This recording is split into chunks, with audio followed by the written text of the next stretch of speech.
Salutare meșteri mari, meșteri mici și meșterici. Eu sunt Ringo Ringulescu și vă aduc reducerile pe ringring.ro.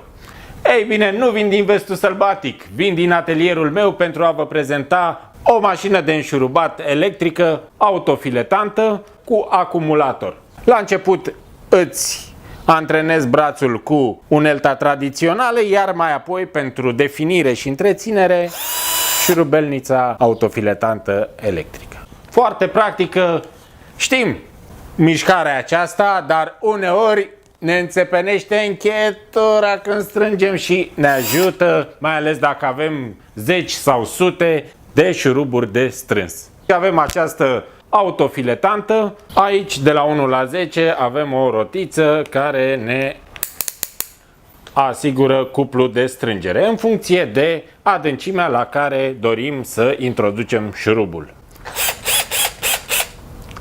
Da, dacă suntem într-un spațiu mai puțin luminat, avem lumina care ne ajută. Acumulatorul este din litiu și datorită performanțelor la care au ajuns bateriile în ultima vreme, chiar dacă nu o folosim timp de 90 de zile, acumulatorul rămâne încărcat. Mânerul este din cauciuc și asta înseamnă că nu alunecă, este antiaderent. Prețul este de 266 de lei și 70 de bani. ringring.ro.